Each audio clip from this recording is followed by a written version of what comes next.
Welcome to Inclusion Matters, produced by the Center for Inclusive Childcare, aka the CICC. We're located at inclusivechildcare.org. Welcome to Inclusion Matters, a podcast of the Center for Inclusive Childcare. I'm here today with Priscilla Weigel, my colleague at the center, and I'm Cindy Croft, director of the Center for Inclusive Childcare. Hi, Priscilla. Hi, Cindy. We have been doing a series on infant and toddler development across developmental domains.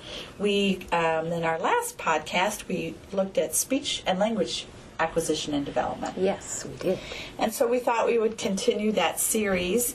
And today we're going to look at infant development and their fine and gross motor. Yes. And sort of what to expect typically developing children who are typically developing, and then also maybe some red flags, and just to alert the people who are listening to some things that they might be seeing that they should sort of tune into and be aware of in their observations and recording with the children they work with. So, sounds good.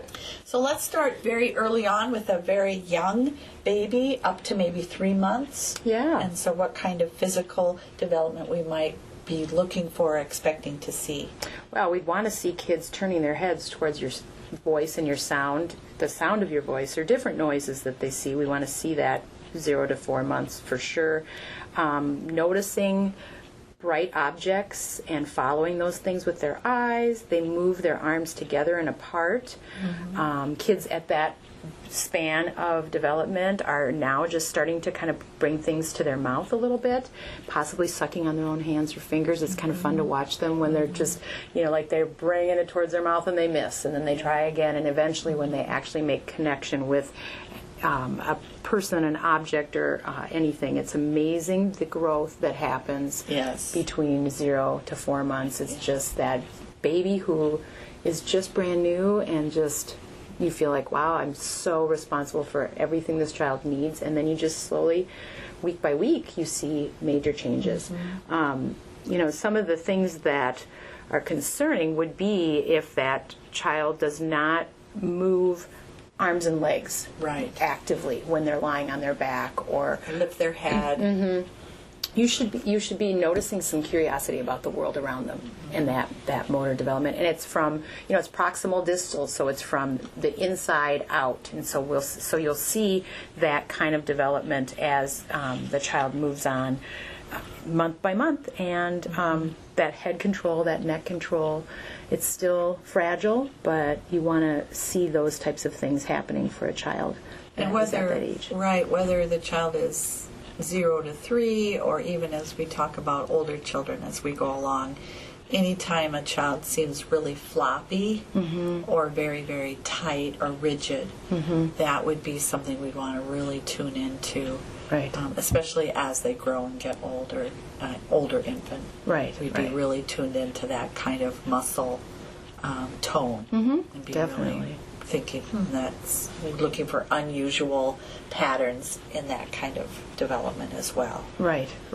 And I think it's easy to get lulled into this sense of, they're, such a young infant, they're not supposed to be moving around, but you should be seeing movement. You should be seeing that curiosity, as I said, and just trying to reach for things or look at things, and all those important milestones. And I know we say this quite frequently, but child care providers are in such a unique position in the very early days and months of infancy to see developmental red flags, where even parents, depending on their experience, may not always be tuned into a developmental gap. And so we want to really encourage providers to be recording their observations, and really be helping parents to understand, maybe there's something we should talk to the pediatrician about.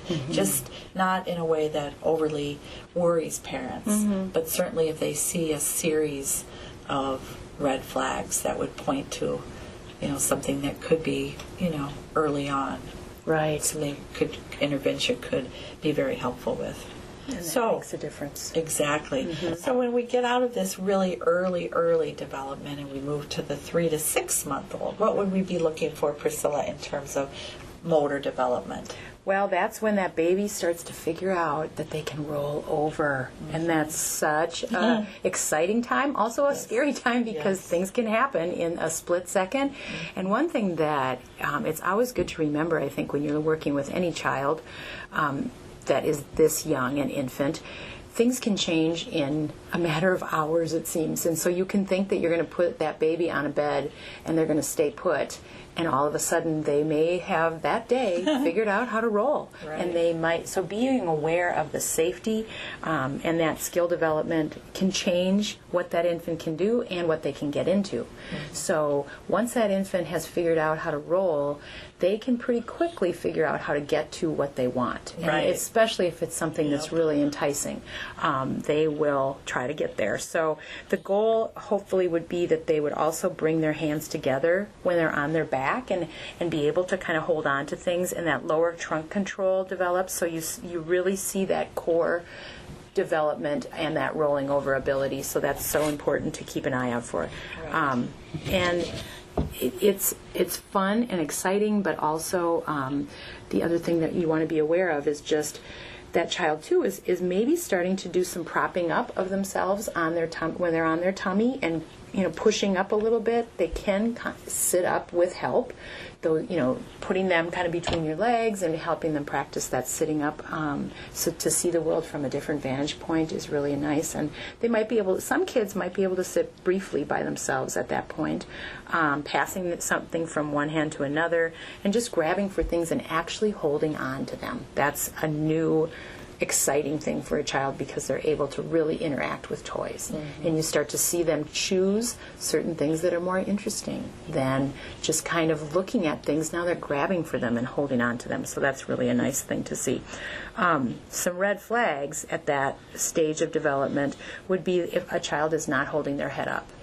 If you're holding them and you have them on your shoulder and, kind of that burping position, and you don't see the child, lifting their head and trying to look at you and find you, that's a concern. Or they're unable to hold a toy in either one of their hands. If their hands are real stiff and kind of locked in fists all the time, as we said, that floppy or that real stiff motor tone, muscle tone, that's concerning. Or their legs are stiff. Those would be some red flags that you'd be concerned about. And I know there's such a difference between 3 months and 6 months. Yeah. It's such a short period of time, but in infant development, it's such an enormous difference. Yeah. And in our experience working with young mothers, we will sometimes see how they are so tuned into the internet or different mommy blogs, and so sometimes parents can get their expectations can sometimes be. They can become very worried about a developmental milestone that they think a child should be at exactly, instead of understanding sort of a range of development. And so we want providers also to be remembering how they need to help parents sort of just sit back, and while we're looking for red flags and being tuned into children's development in that way, we also want parents to just enjoy and and engage, and we'll talk more about social emotional development in another part to our series, but that engagement is so important. And just a child that is interested in the world around them is going to develop and move because they want to know more. They're curious, and so that's going to spur on that motor development as well. Yes, and there's so much that again, a child care provider can help parents who seem a little bit concerned. Maybe their child isn't moving. They don't think the child is moving enough or in the way that they think they should be, and so give them some tools. Or they help, as I've seen you do so many times too, put the toy a little bit out of reach so the child has to go a little bit farther and start to scoot or work a little bit harder. Many of those kinds of things that maybe they're not thinking about to help encourage some of that movement. So I think sometimes we can help parents just relax a little bit and encourage a little bit of that movement as well. So then that little 6-month-old, we turn into a little bit older infant, 6 to 12-month-old, and then we start to see some real movement and gross and fine motor changes. Definitely. And that, back to the safety thing again, is huge. The child at 6 to 12 months is really able to sit up, and also you might see some of that early scooting and crawling. And when you see that, that means things can be easily grabbed and pulled. And, things like cords that are attached to lamps and televisions and big things. I mean, it's really important to keep your house and your home and your child care setting really baby-proofed. Even chairs. Babies can pull chairs over onto themselves. I mean, keeping an eye out for that moving baby is so important. Just that pelvic stability is starting to happen, and that's that precursor for what's going to happen next with pulling to stand and that type of thing. You should be seeing that crawling. That's really important. Sitting is really important because they're able to explore the world. And then the next piece that we're going to notice is that whole crawling business, that hip and knee control, and that's important to allow that baby to crawl. So that's you just notice that confidence that they have in their movement, and that they can plan. It's not a random thing, and it's not a hope I get it in my mouth kind of a thing, but they're actually planning what they're going to do with their extremities, and it's pretty amazing to see. It seems like overnight you go, oh my goodness, look at that. So She's we up want on to all give fours. children those opportunities Right. to hold a toy that they're interested in, so that they can bring it to their mouth and Right. put it in their other hand and switch hands. Right. And so those opportunities are really, really important to engage. Right. And help children want to explore. Definitely. And the crawling action that I think is so interesting, and I came across this reminder a while back, it helps arrange the non-cognitive parts of the central nervous system, parts of the brain that form the foundation for learning and higher level development. So crawling, we hear a lot of things about, if a baby doesn't crawl, it's going to be this disaster for development. But what happens is it just it's a brain engagement thing. It's a nervous system engagement thing.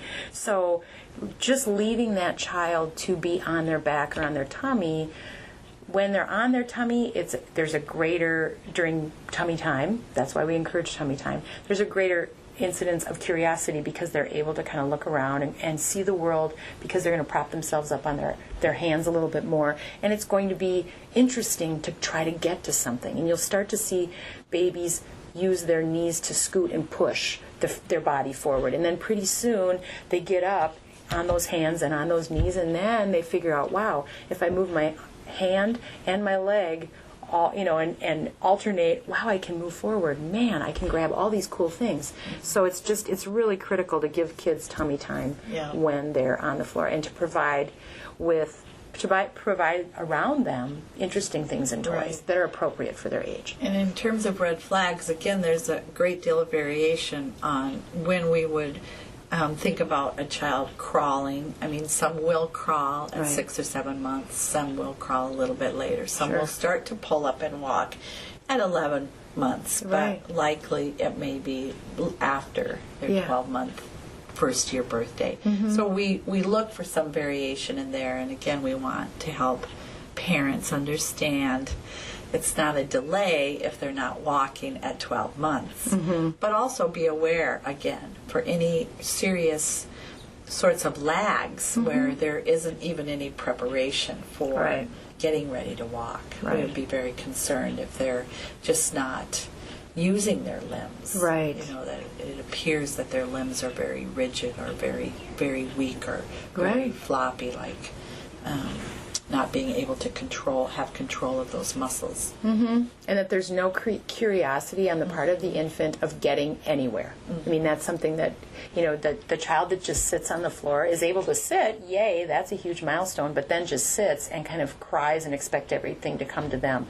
We want to encourage them to try to reach for things and try to move to get things. And so how do you do that? Well, you get them on the floor and you help them. And you do maybe body positioning, and not be frustrating with putting things just out of their reach too far, but just enough for them to achieve success but have to move to get it. And we'd also want to make sure a baby's using both sides of their body. Definitely. That would be a red flag for a child care provider to be really aware of and tuned into. And you have to really be observing and aware of the children you're taking care of to be tuned into that.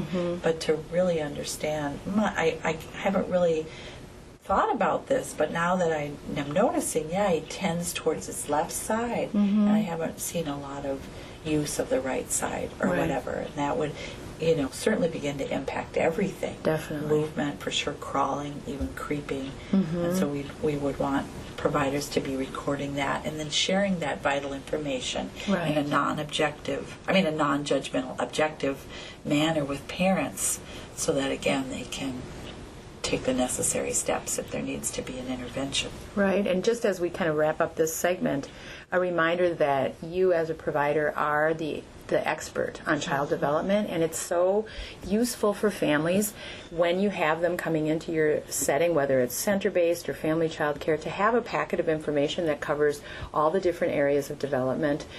Just a folder that you keep that just covers speech and language, one that's just on motor development, that just breaks it down milestone by milestone. We have wonderful resources on our website, obviously, but we also encourage them to go to the Center for Disease Control. They also have a lot of great things, a lot of wonderful resources out there, 0 to 3. Yes. So just using and taking advantage of the wealth of information, but helping parents fine-tune it down, because it's overwhelming, as you said. The internet can be overwhelming. Yes. And what we need you as providers to do is to say, I know healthy development. I'm going to help parents narrow their focus to really useful, concrete resources. Exactly, and thank you for bringing up the inclusivechildcare.org.